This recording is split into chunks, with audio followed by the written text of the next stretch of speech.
Cyber Material presents Ask Me Anything Cyber, a fun, interactive weekly event for everything cybersecurity. Join us every Friday at noon Eastern Time for a high-energy, no-fluff recap of the week's biggest cyber stories. From data breaches and threat intel to major legal updates. Whether it's a high-profile hack, a new APT on the rise, or a must-attend summit, we've got it covered. But that's not all. We'll also break down the latest job market trends, share our thoughts on cyber stocks, and give you actionable insights to stay ahead. And of course, we wrap things up with what makes this show special. Live Q&A with you. Have a question about a breach? Want to know how a threat works? Curious about getting started in cyber? Let us know and we'll answer it live. Without further ado, let's get this event started.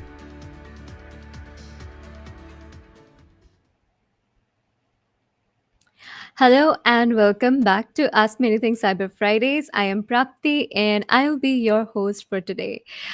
Excited to have you all here as usual. And today we're going to continue with our theme of answering your questions live. So let's discuss some real concerns, issues that people have about their online life and their cybersecurity careers. And not just that, we'll be taking questions from you, which is what makes this event so special.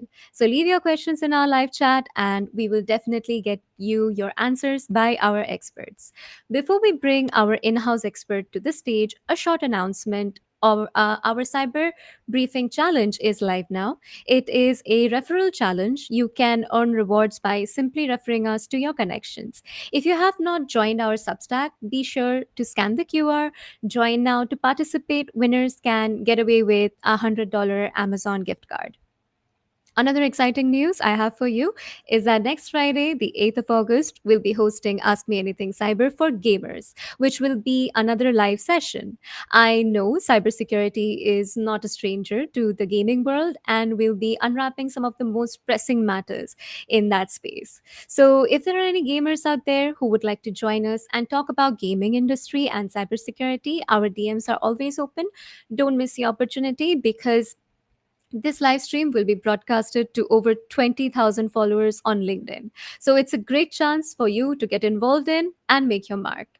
Now, let's get started with your questions and get our expert, Sophia, the CTO of 911 Cyber, on stage. She'll be helping us break down complexities of cybersecurity. Hi, Sophie. How are you doing today? Hi everyone. Hi, how is it going? Thank you for having me again at the Ask Me Anything Cyber Fridays. Hi, it's nice to have you here as well. Okay, so today we're going to again start with some posts we have on Reddit and some questions that people have. These people are looking for some clarity. Some of them have unrestful nights because of their cybersecurity issues. So let's talk about it. The first question is actually a fun one, which I like to call, is it a hack or not? So this person says that they are a little paranoid or not. So recently, I've been worried about the possibility of my iPhone being compromised. It all started with my Instagram being super glitchy. When I switch account, it makes the page disappear. Also, the brightness of the post I'm looking at changes randomly sometimes. Other things include my keys on the keyboard, sometimes having a weird bluish line hover over them when I click them. Overall, a slow performance on Instagram. It seems glitchy in many ways. Afterwards, the other apps followed. They are not as bad as Instagram, but they do run slow. When I call, sometimes I hear beeping noises. I heard three consistent beeping noises while OTP was sent the other day. So, what do you think is happening to this user, Sophie? Is this Mhm. a hack or not? Well, so first of all, like you're definitely not paranoid for asking this. It's very Yeah. good practice to always be aware of cybersecurity practices. So it's smart always to be cautious when your phone starts to act weird.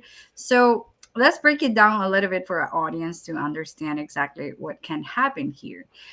These glitches on Instagram or disappearing pages or random brightness changes um, Yeah. could be sometimes symptoms of a few things. It could be because of software bugs or app glitches, like Instagram is known to have bugs occasionally, and sometimes these apps they just get sluggish or a little bit glitchy. But Yeah. if your phone is low on storage or hasn't been updated in a while, this may happen. It always depends on how old your iPhone is really. Sometimes Yeah. like modern apps, they are not compatible with all iPhone versions. Yep. So it's always important not only to update your iOS but also the apps. And from time to time you need to upgrade your model, like it or not. Like apps are getting bigger and taking Yep. more storage, and this can be one of the reasons. Another reason can be also a hardware issue. This happens, for example, with your microphone or with the speaker. That could be like explaining the beeping or audio trouble. Can be Yeah. also because of old iPhone models that they are not compatible with the new versions of the apps. Even the iMessage app or the phone app, it could be also like an old version because your hardware is a little bit old, outdated. It can be happening also with the same Apple apps.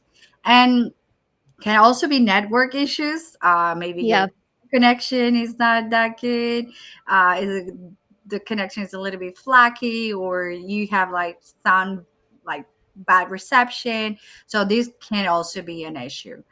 Anyway, in rare cases, this can be because of malware, but like iPhones is a pretty close up system, so it rarely causes these type of issues.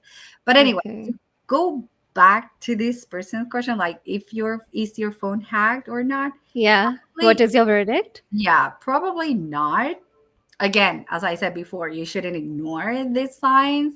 But here's what I would recommend as a professional: I will update my iPhone apps, all of them, to the latest version.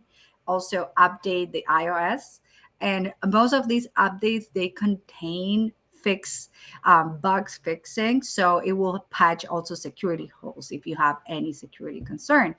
Another advice I can give you is also to restart your phone.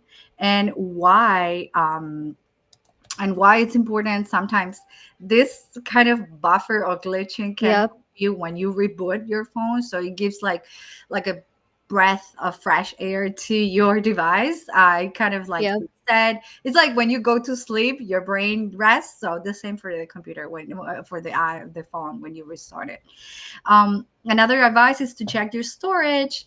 Sometimes you are running out of storage and the app's starting to be a little bit buggy because of this. So it would recommend you to actually get iCloud Storage Plus, or like unload some data from your phone to your computer so you can Yep. free up some space. And another, like you can also reset your phone from scratch, starting from scratch, install all the apps again. Also, it will help you with the glitching and sometimes with the buffering. And Yeah. and you can also open a case with Apple support.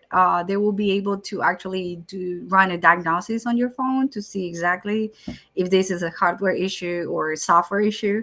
Yeah. And typically, when it's a hardware issue, they ask you to put an appointment at the Apple Store. So one of their iGenius, they can look into your device, and most of the time they just say, you know what, you have to upgrade your your device. Yeah. But again, that's also can be another issue. And then another like advice I can give you is just to check what are all the apps that you have installed in your phone to see if there's any sketchy Yeah. app that you don't actually recognize that may be in conflict with your other applications. So if you find something that is odd or you don't remember, just uninstall it or unload it from your iPhone. um Sometimes you also have like applications that you don't actually use anymore. I don't know, you went to karaoke night and they ask you to download an app so you can pick Yeah. your songs, and then you never been to this karaoke place in 5 years.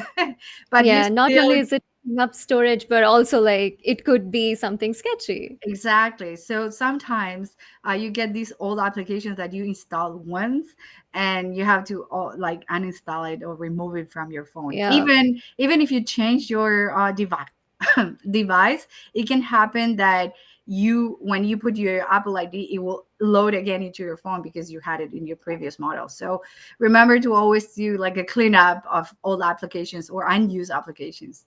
And in summary, I can say it again. Being cautious and proactive is the best way to keep your device safe. And again, you are not paranoid. You're just being cautious. Yeah, that's actually a good sign because if people are noticing things, that's great because most of these times these things go unnoticed. Thank you, Sophie, for your answer. So, coming up next is a question that is a bit complicated, but I'll break it down step by step. Mm-hmm. Um, so, this user says, oh, actually, there's a comment here that we have on LinkedIn right now by Mm-hmm. Kevin. He's asking, hello, how can I use my cybersecurity skills for self privacy? Mhm. Well, that's a great question because as a Yeah. cybersecurity professional, I put all my knowledge to use here. I can say when you have like an OPSEC mindset, it means that you have to treat your personal information like an asset. And what does it mean? It means like don't overshare online, like social media, forums, public directories. Try to separate if you are like, for example, you like to play online, like gaming, or like try to have a different persona to your professional life. It will Yeah. help you protect your identity better, especially when you are a cybersecurity professional. You are mostly one of the people that they target, like threat actors they targeted inside the organizations. You are the first person they will try to hijack because you Yep. are the one protecting and you may have all the keys to their knowledge. So it's very important to also be very like to separate this persona, the personal information. Also, like I always talk about like digital footprint, which is very important. You need to be aware of like all the sessions, all the accounts, or all the password that you have used in the past, to recycle them, to delete accounts you don't use anymore.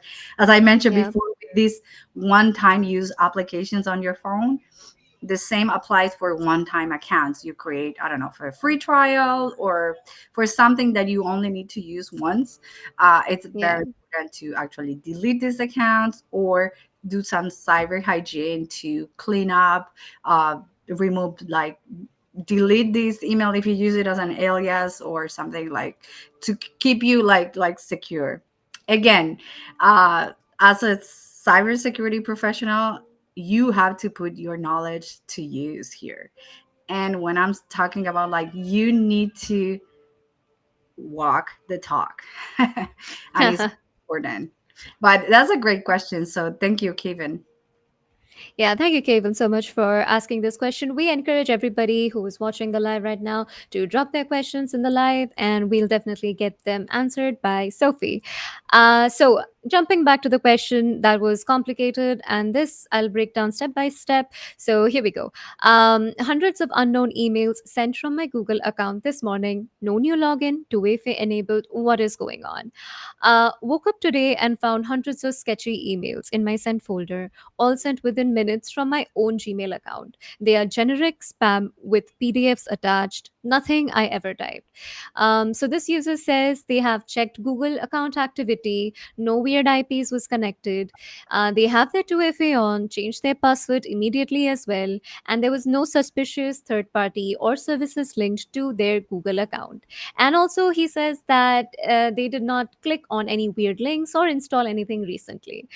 So the user is asking, how is this even possible? Is there a loophole that lets people spoof Gmail's API or send from my account without triggering a new login? Any help or insight is seriously appreciated. There is actually also an update in this case, but we'll get to that later. So, Sophie, can you help explain what actually happened to this user? Well, actually, when this person updated their post on Reddit, it sort of Yeah. explained exactly what happened. So it will be great if you also read the update so I can explain. Okay, so they mentioned that they have also been kind of a little bit floozy there, used a sketchy piracy site. Actually, they just mentioned above that they did not do it, but turns out that they did. And that is exactly what they suspect would have caused it. They are saying that they told them to get a dev tool, browser dev tool, and copy the session cookie. So that is what happened. So basically they hijacked my session via token theft, Yeah. and that's where they did that with emails and everything. So So okay, so here's what happened to this user, and thank you for reading the update because it explains a lot of what actually happened to him or her. yeah. So it's actually what happened to this person is actually a pretty sneaky form of account compromise that is less obvious Ah, than a password hack. So even though this person mentioned that they have a strong like protection like 2FA or no suspicious logins that showed up, their Google account got abused because to send spam emails. Why? Because this person used a sketchy piracy site to hmm. actually access. This person said that it was for like live streaming or something like that. So Yeah. what happened exactly is that this person tried to watch something online from a piracy site. They asked them to log in using their Gmail account, like a single sign-on, but instead of using the actual Google application, they were using a fake or hard-coded version of it. So what I'm what I want to like to explain here is like this person got like their session cookie was stolen because they used the Okay. single sign-on of the fake Google or Gmail form. So whenever you go to a website and you have the option to sign in using your Google account, well, it looks like this piracy site, they hard coded this like logging window, and this person, Yeah. instead of using the actual Google sign on, they use a fake one. So this like session cookie was stolen. And for those Yeah. who don't know what a session cookie is, it's like, let's think it like a digital pass. So let's say that this digital pass will keep you log in without you having to type your password again. So if someone has access to your session cookie, they can impersonate you, they can hijack your account without needing your password or any 2FA, and it won't trigger Hmm. any security alert. So that's why no strange IP addresses or devices will show up in your Yeah. activity log just because of this small pass. Anyway, what happened here was the lesson is like never use like single sign on from sketchy websites. If you can actually verify if you're using the service from Google directly, and Yeah. it's very easy like way to verify this because the redirect links, it will show Google links domains and not like different signing logins. And again, you have to avoid shady sites. Like don't run any command that they ask you on your console Yeah. or anything. And actually, we covered something similar before. Remember when we talk about the fake Google Chrome extensions for Facebook Yes, to recover? definitely we Well, did. it's the same, like the same Concept. method. Yeah. Exactly. They hijack the cooking login sessions. In this case, was for Facebook accounts. Well, but this person had this issue with the Gmail account, so Yeah. it works in the same with the same idea.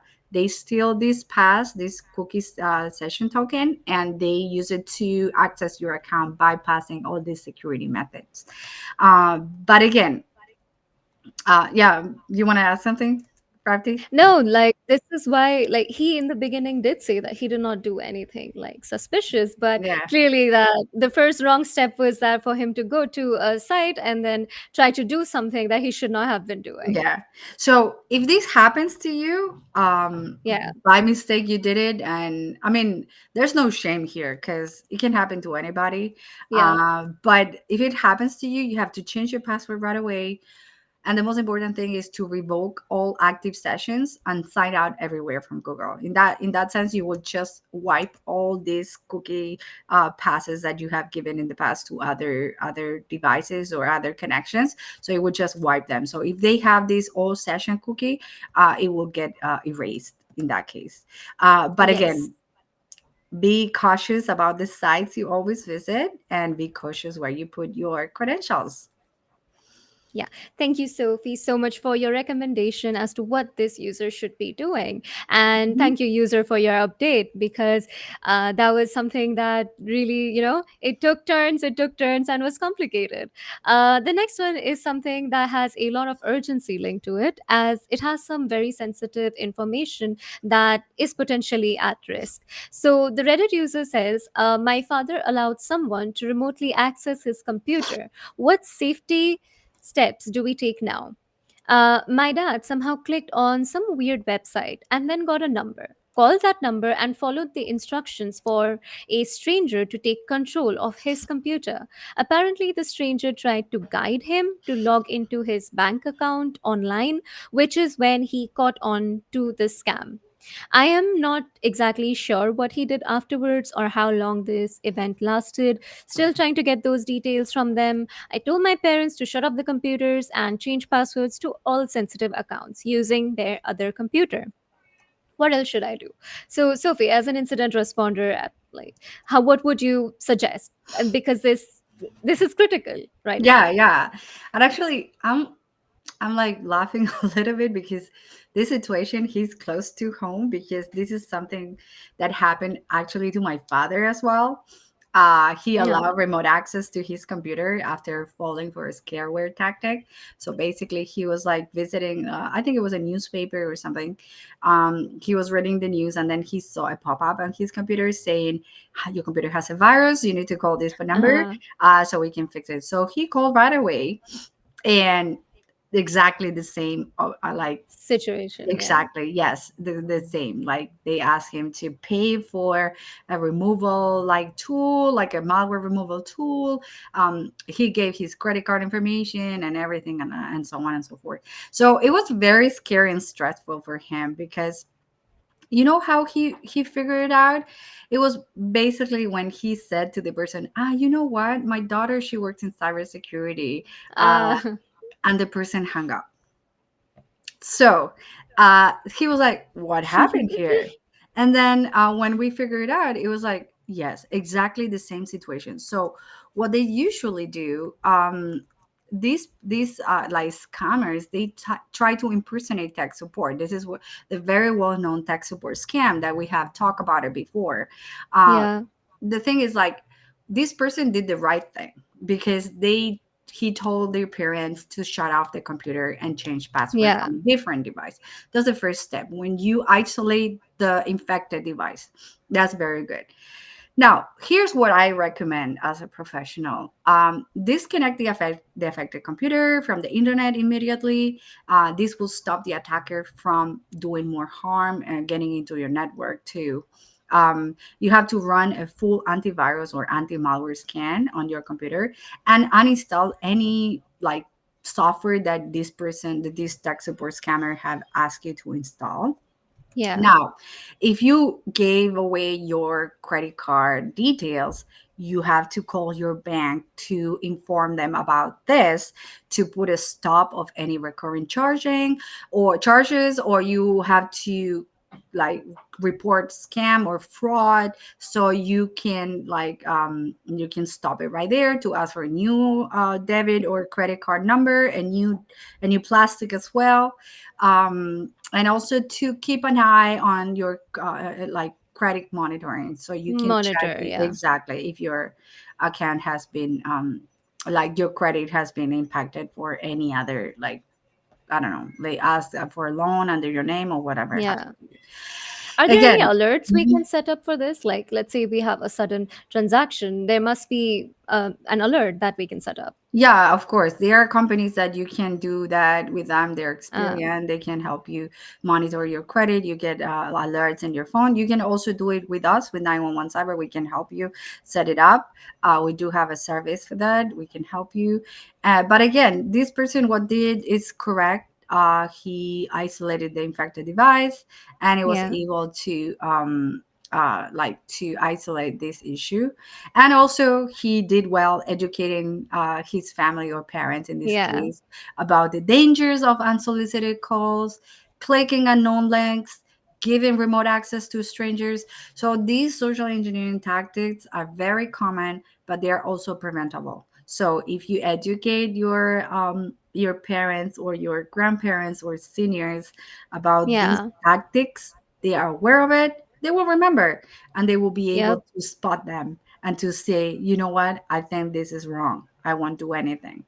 And if you have a trusted person, a designated trusted person, you have to call them and say, you know what, this it happened to Yeah. me, do you think this is a scam or this is legit? And if nothing can, like, if you don't have anybody, we are here, 911 Cyber, to help you. And please feel free to send us an email or DM us to ask for specific tools or resources on how to mitigate these scams. All right. So thank you, Sophie, so much for your answer. Actually, something like this even happened. Like, and I have seen like, to my grandma, it happened, and I've seen like seniors are mainly the target of this because they are much more prone to falling to the scare tactic that people Yeah. use. So actually, we have a question coming in from LinkedIn right now. It is again from Kevin. Thank you, Kevin. They are asking, it's advisable to accept cookies. I think this is to the last question about session cookies Mm-hmm.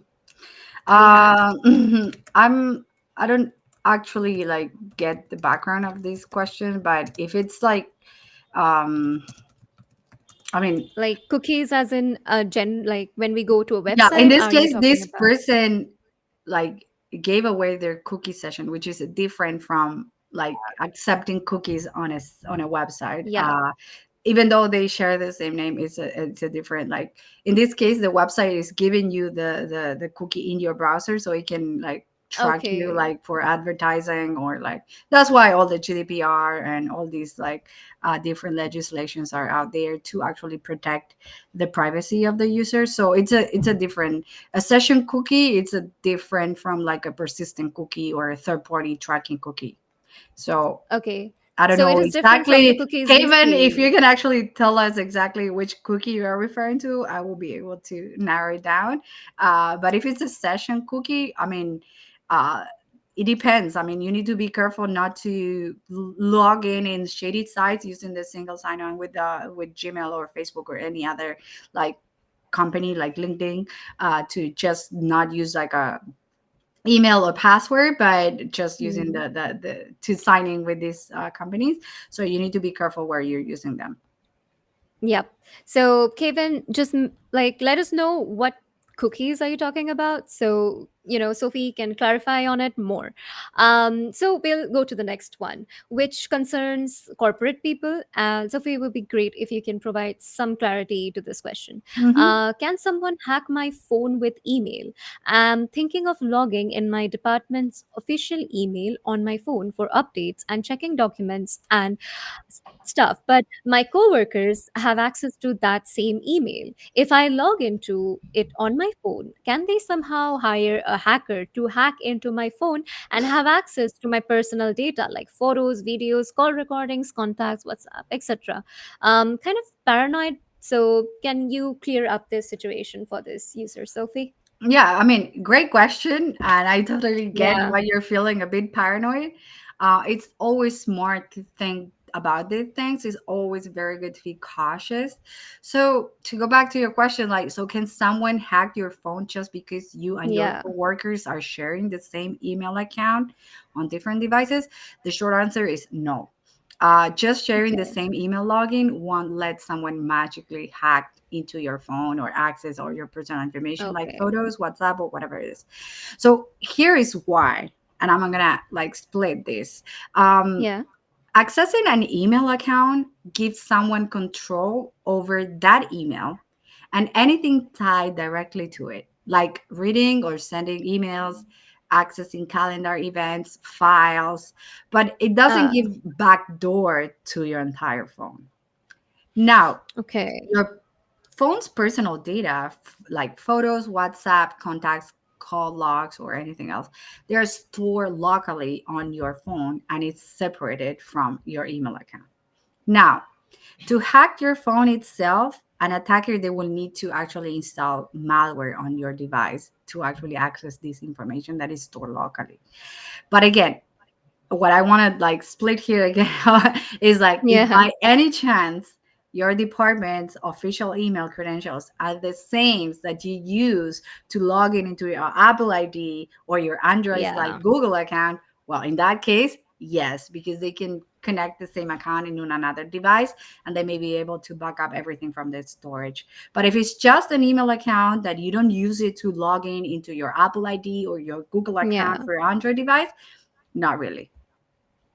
Thank you, Sophie, so much for clearing that up. And I think this would clear the confusion up for a lot of corporate people out there, because I believe that there is a work email that a lot of people use, because, as mentioned, we like to separate work email, different types of shopping emails and everything, which is a good thing. But at the same time, it can cause you a little bit of paranoia. Thank you, Yeah. Sophie, so much for clearing it up.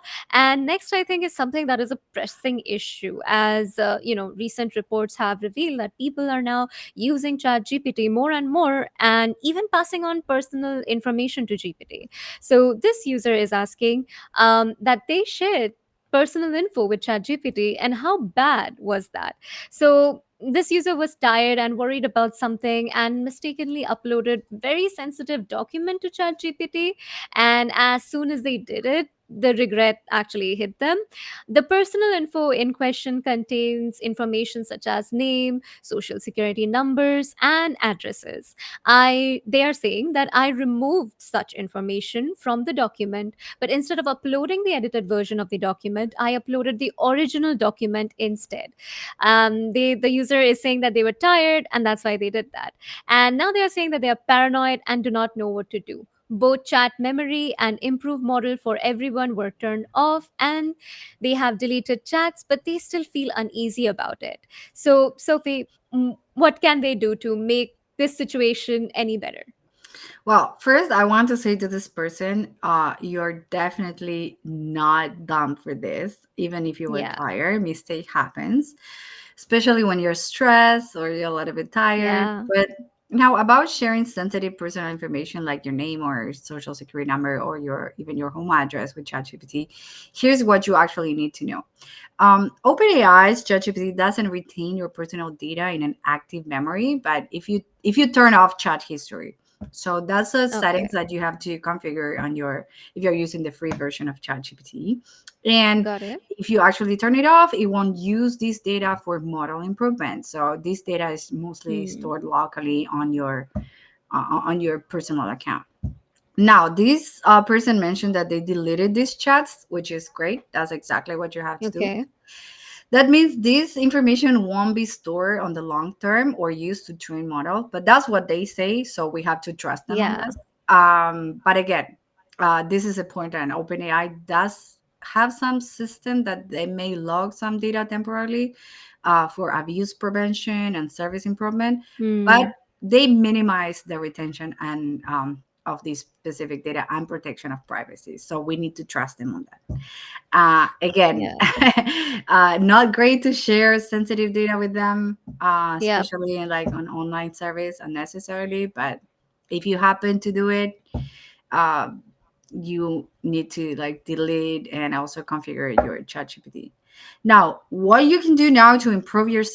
your safety for the future, you have to monitor your credit or financial accounts closely Yeah. to see if there's any suspicion activity. The usual, watch for phishing emails or calls pretending to be from like legit organizations. So the usuals, like just keep an eye on it. But again, Yeah, like the basic awareness. yeah, it's not the end of the world, and this person have done a lot to minimize the damage. That, But yeah. it's good to stay vigilant a little bit, just to take preventive steps and don't beat yourself up. It happened to Yeah, anybody. yeah. And this user seems really concerned about it. And actually, it's very nice to know that people are vigilant about the fact that, their sensitive information should not be in the hands of an AI. Yeah. And it's really nice to know that they actually turned it off, because this is manually not turned off by GPT. You have to go, so look for it and turn off the training model. So Mm-hmm. thank you, Sophie, so much for your answer. The next question is, and I think this is tricky one, so I'm gonna just get right to it. The question is titled, "What should I do?" Here's my situation. Can someone maybe give advice on how you would handle this situation. Mm-hmm. My number seems to have been leaked. I have been receiving phishing calls and text messages for months now. Lately, they have gotten more personal. These messages know my full name, very common name, and my address. The messages then have been explaining they know people in my family and have their information as well. The messages have turned into threats saying that they will share sensitive information with my family members. I have been completely ignoring all these messages and have been blocking the numbers that they've been sending them. I have no idea what to do now. Not really sure what sensitive information they have to share. I am not proud of my search history, but it's nothing illegal. I mostly feel threatened because Mm-hmm. they know about my personal address and information of my family members. What Yeah. would you do? So this is what they are asking. They have actually a few more questions. They're asking, should I keep ignoring the messages and blocking the numbers, or like should they retaliate? They just basically want to stop being bothered. So what advice would you So have? so this was like a combination of a lot of issues, I can say. Yeah. And again, I want to say, like, I'm really sorry that you're going through this. I mean, Yeah. receiving threatening messages with personal information is a little bit Yeah. frightening and stressful. But Yes. again, first step is not engaging with the sender, so that's very important. So you're handling that very well. But what I can say is, like, you have to document everything, especially if you want to report this to law enforcement. You have to keep record or screenshots Hmm. or saved copies of all the threatening calls, text message, emails, or anything. It will be really useful in the future. Don't delete them. Now, as to report it to local authorities, that will be my next step. Mostly if you feel like your life is being threatened, it's a very good thing to do to just Yeah. report it as a serious crime. IC3, they take that very seriously. They will follow up with you. But again, you can also reach out to us. We can help you. We do have liaisons with the FBI that can help you follow up this case closely. Uh, and again, what it happened here is, like, it looks like, these data leaks that they have, like a Yeah. bunch of data about people, and these hackers, they usually do some combination of all these, like, big breaches. So they create profiles of different people and how to target them. So we have some cases in the past of people reaching out to us saying, you know what, I received a PDF with personal information about myself, where Wow. I live, my phone Wow. number, my full name. But this is mostly what we call like a scareware tactic. They usually use known data breaches. They use this data about Yeah. like about you, um and they usually, like, try to kind of trick you into saying, you know what, you did something wrong, because who did not, like, they may Yeah. find some, like, I don't know, things that they search on the internet and things that they may not be proud of, Yeah. and because they play on this human human Yeah. card. And so they usually do that to threaten you. Now, as to receiving phone calls, that seems like an escalation of what I've seen in the past. It Okay. looks like this person is being harassed, like Very. targeted specifically. Hmm. What I can recommend is, like, some phone carriers, they offer the chance to change your phone number once a year for free. So what you can do is you can change your phone number if you feel like that's something that you have to do to avoid this, like Yeah. threatening calls. Again, just make sure that you didn't use this phone number for 2FA or SMS verification, because once you change it, you won't be Yes. able to access it again. So it will be important to check that out before changing your phone number. But you can do it, like T-Mobile, they have the option to do it for free. You And can do that once a year to change your phone number. yeah. And another thing that I can recommend also is to be very cautious about any link or attachment that you may receive. They may contain malware or phishing attempts into trying to trick you into giving away your personal Yeah. information. Information. Yeah. Yeah. But again, this mostly looks like a scareware tactic. And it Yeah. looks like this, like the threat actors, they are using known data about this person. They can get it from anywhere. They can, like, breach your Uh, car insurance and get your information.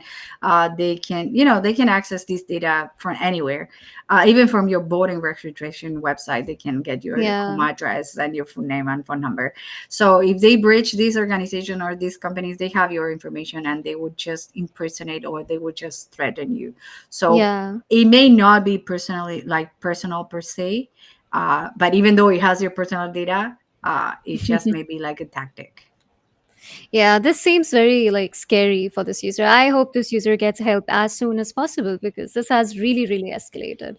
Thank Hmm. you so much for your answer. Next one is something that will help organizations run smoothly. The question is, our team struggles with the sheer volume of alerts. How do you prioritize between the SIEM, EDR, and network sensors? We are getting a constant flood of alerts, and my team's burnout is getting very real.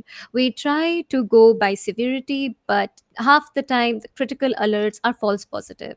It feels like we're chasing our tails. What are you guys doing that actually works? Hmm. I Yeah. totally hear you here. Yeah. Alert fatigue is one of the biggest challenges in cybersecurity teams today. And it happens to me all the time, especially like receiving like these attachments with warnings and like constant alerts that makes you like dismiss them at the end because you're like, oh well, this is an alert, but it was not that severe. You know what I mean? Yeah. So the key, as this person mentioned, is like you have to rely on labels to try to build a smart and context driven approach to prioritize these Okay. alerts. So this is what actually helped for us. We tune and triage alerts like very aggressively. So we work with our SOC team analysts and engineers to fine tune these detection rules and filters.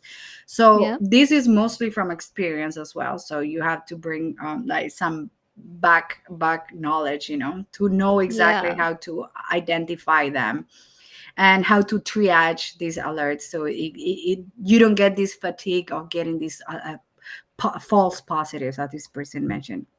Now, what I can also recommend is like it's about quality and not quantity. So Hmm. fewer and richer alerts will give your team more context and how to with how to patch them with confidence. And the goal Hmm. is to transform these alerts into a Yeah. manageable, actionable workflow. So you can create like a ticketing system that will actually keep you pushing, like sending you more alerts. The more you ignore them, it will keep you sending you because you just, it's like when you wake up in the morning and you snooze your alarm like 5 times. Well, Yeah. exactly the same. Just make sure you got like 5 6 alarms for really critical Like, vulnerabilities so you can tackle them right on the spot. thank you so much, Sophie, because I think this user is talking about, how to categorize it and prioritize it, and you really helped us there. And finally, we have a question from a user on LinkedIn who actually Okay. personally DM'd me this question. So, is there data recovery software available to the general public, which is just as robust as those used by forensic professionals? Mm, when this person means to like data recovery software for users, what do you mean? Like a backup, like iCloud? I mean, you can use iCloud if you're using Mac, and it's Okay. already included. Or you can pay like I think it's like $5 or $10 a month. You can get up to 200 gigs of storage.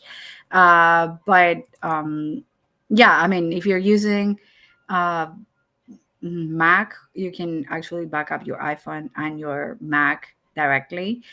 Now, Microsoft or Windows Yeah. has the options to use Drive also, which is another option, like free option to synchronize your Outlook email with your computer as well.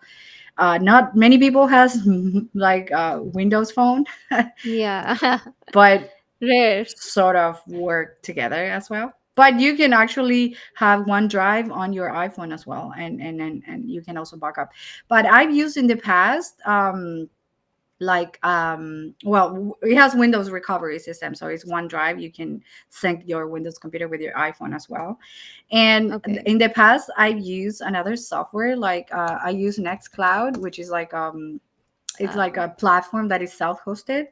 You can self-host it as a cloud storage on your own servers. If you want ultimate protection, it's almost like Google Drive or OneDrive. And the data recovery in Nextcloud is very good. I mean, you just configure it yourself. So if you're a tech savvy person, you can just deploy Nextcloud as a self-hosted application, and you can actually synchronize your iPhone or your computer. It doesn't matter if you have an iPhone and a Windows computer, you can use Nextcloud for both applications, or Okay. Linux, or you have Ubuntu or any other software.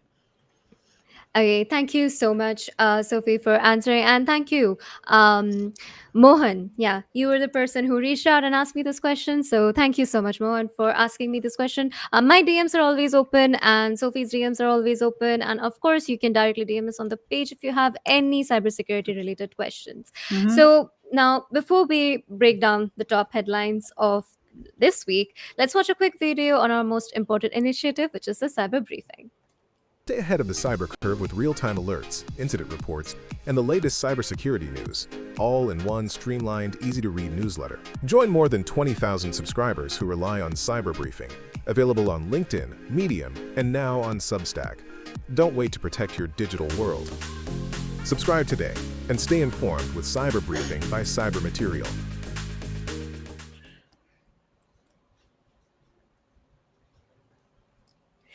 Okay, so that was a cyber briefing. Make sure to leave us a follow. Also, we would love to invite you, all the authors out there, for the cyber review with Sophie, where you can come and promote and discuss your book. You can leave us a text or you can directly leave a DM to Sophie on LinkedIn, and we'll definitely get back to you. So So, stay thank you, tuned, because Sophie. next week we have two cyber reviews in the pipeline.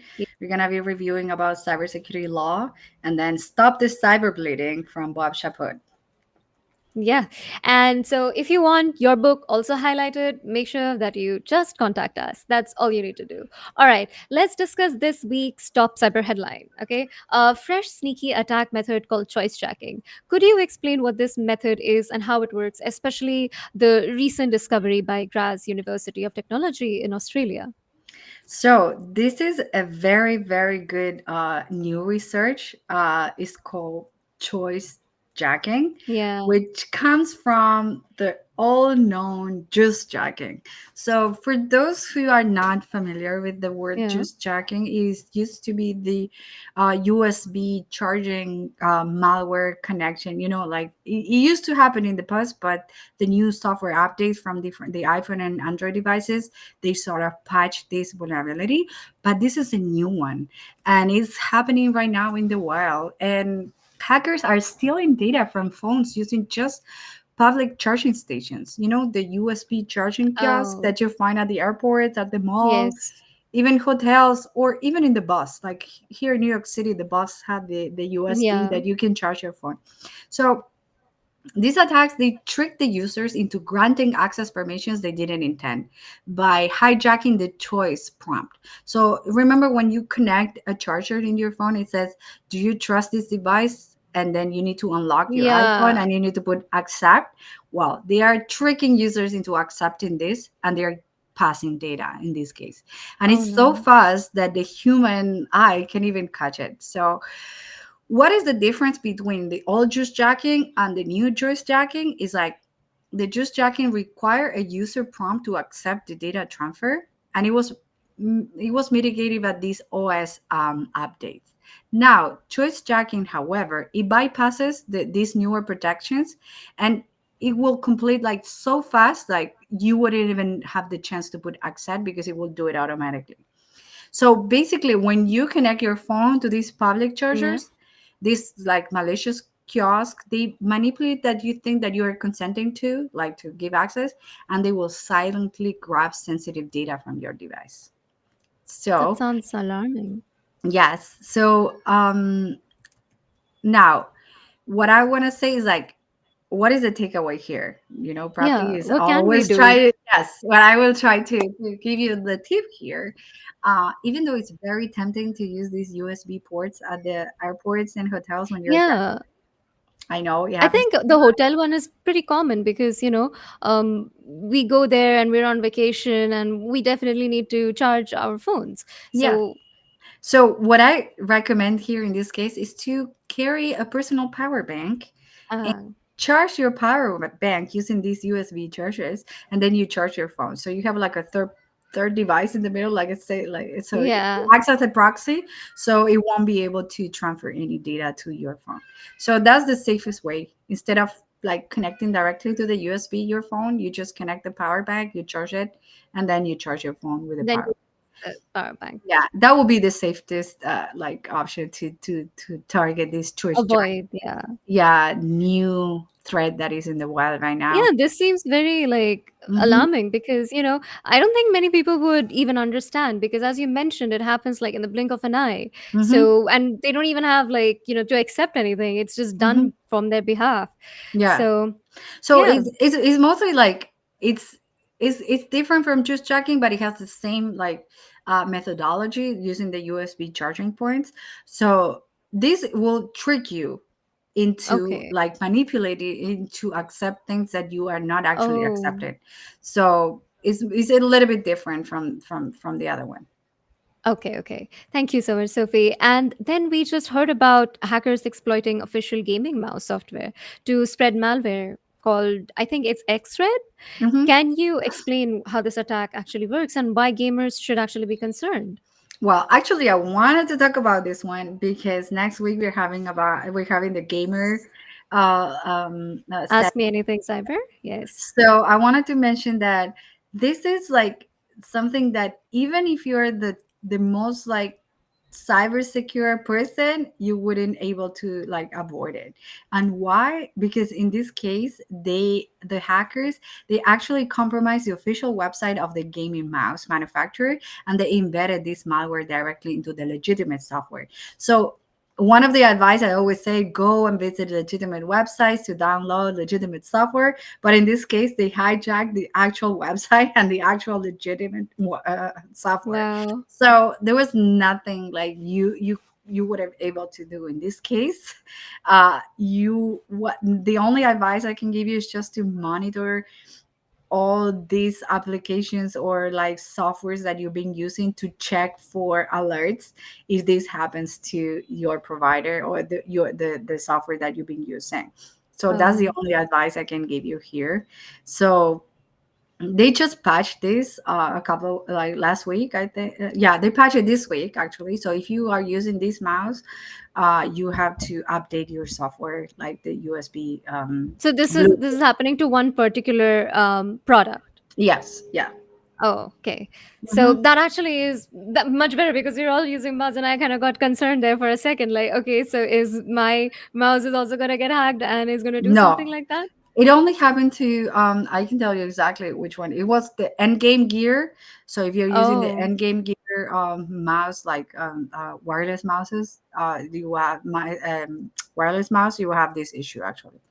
So oh, you have to go back to the website, download the software again, which is supposedly is not hijacked, okay. and you will be able to patch it, to override it. Thank you, Sophie, so much for the answer and clarification because I did get scared there for a second.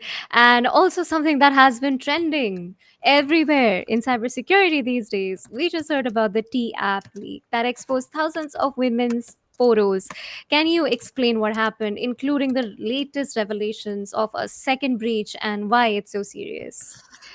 Okay, so for those that Yeah. don't know about this one, this has been taking the headlines all week about the T Yep. app, and which originally had like a very good intention. I can say it was a Yeah. women-only dating safety app for where women were able to find a safe space to talk about like like dating horror stories. So they Yes. are able to share like what happened to them, but it turned into actually a horror story for them because Yeah. they suffered two major data breaches and they undermine completely their trust and privacy. So the first breach happened 1 week ago, Yep. and the attackers, they accessed a legacy Firebase database that exposed about like 20,000 images. And for those who don't know about the T app, women uploaded pictures of men that they went on like Yeah. online dating, and they were saying, this guy is creepy, or this guy, I don't know, harassed me or things like that. So Yep. it ended up like uploading personal photos of real men, and Got it. may or may not be true what this person did or these men did. So all these images of these like men were like online, and also public images from like posts or like comments, or like even messages Right. among like other women also were like leaked. But again, when this data breach happened, T-App, they said that there were not emails or phone involved. Now, second breach, a couple of days Ah. later, they found that it was more extensive than they actually were revealing. It was like Yeah. 1.1 million private messages, as opposed to like the 50,000 before. There were Yeah. like 1 million private messages that were exposed. They were covering personal information about infidelity, Oh abortion, no. numbers, even like identity, like IDs, or even like biometrics. Right up back to like 2023 and like Yeah. a week. So it's like almost like the whole life of this application was like just like online. Now, this is like very worrisome, and because this Yeah. app was supposed to provide security, like secure and anonymous space Exactly. person, but instead the privacy and this sensitive data, it was just like leaked outside, and it was just now circulating in the wild. And I've seen some posts on these forums like 4chan and some like social media, Yeah. and even they have geolocation tied to the user identity. So that's terrible. I That's say yeah. terrible, terrible. But again, as a person, as a woman and as a cybersecurity Yeah. professional, I can tell you, like, you have to be cautious about what you share on these platforms, especially because they handle sensitive information and sensitive content. And Yeah. like this app, they need like verification, like ID verification photos, to verify your identity. And Yeah. but again, it was not needed, I can say, because it was sort of like anonymous situation. Yes, exactly. So the thing is, like, you need to be like refrain from sharing your personal information with non-essential apps. Yep. This was a non-essential app. If they don't control your ability to breathe or improve your health or Yep. access government services or actually like payments, they don't need your ID, they don't need your address, they don't need your social Exactly. security number, and definitely they don't need your biometrics. So the fact that you are giving this information to these apps, it exposes you to a bigger risk. So now Yep. all these women, they may be targeted, they may be harassed, they may be even sued. You don't even know what is going to happen in the Yeah. future. So it's very important to be cautious and to be very mindful where you put your information. And as I explained before about digital footprint, this sort of applies here too. But why? Yeah. Because you need to be very conscious when you give away your personal information, because these data leaks happen. And now what happened to the other guy, that he was receiving threatening phone calls, emails, like with his personal information and things like that, is going to happen to all these people again. So Yeah. I get it. Actually, this reminds me of a data breach that happened a decade ago almost. It was the Ashley Madison data breach, and we kind of wrote about it. So if you want, you can just go ahead and read it. It's in the cybercrime story section from 911 Cyber, and just read all about it because it is there described in details. And there was a lot of follow up on it that happened, and people did face a lot of charges.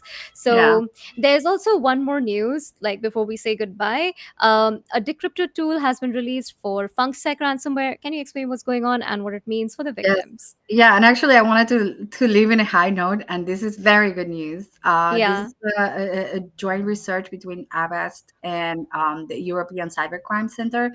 They released a free decryption tool for the FunSec ransomware. So if you or your company has been affected by this ransomware, you can go to No More Ransom website to get your keys there. Yep. There's been like around 200 victims of the FanSec ransomware, which spree from like last year until like April. So if you or one of your companies has been affected, you can go to No Ransom to get your key, and hopefully you will be able to recover your files. That is actually very good news. Thank you, Sophie, so much for discussing with us today and joining us. It is really nice to talk to you as usual and listen to your cybersecurity insights. So, coming up next, thank you so much, guys, for joining us here today for our Ask Me Anything Cyber Live. And a reminder that next Friday we will be having the Ask Me Anything Cyber Live for the gamers. And another invite to you, if you have any cybersecurity insight to share with us, please join us, and our DMs are open. And make sure that to our lovely audience, do not forget to join us same time next week. Thank you so much, Sophie. Thank you so much for having me. Yeah, until next time, guys. See you soon. Thank you for watching. Stay tuned for our next Ask Me Anything Cyber, a fun, interactive weekly event for everything cybersecurity. Join us every Friday at noon Eastern Time for another high-energy recap of the week's biggest cyber stories. From data breaches and threat intel to major legal updates. Whether it's a high-profile hack, a new APT on the rise, or a must-attend summit, we've got it covered. But that's not all. We'll also break down the latest job market trends, share our thoughts on cyber stocks, and give you actionable insights to stay ahead. And of course, we wrap things up with what makes this show special, live Q&A with you. Have a question about a breach? Want to know how a threat works? Curious about getting started in cyber? Let us know and we'll answer it live. See you next Friday.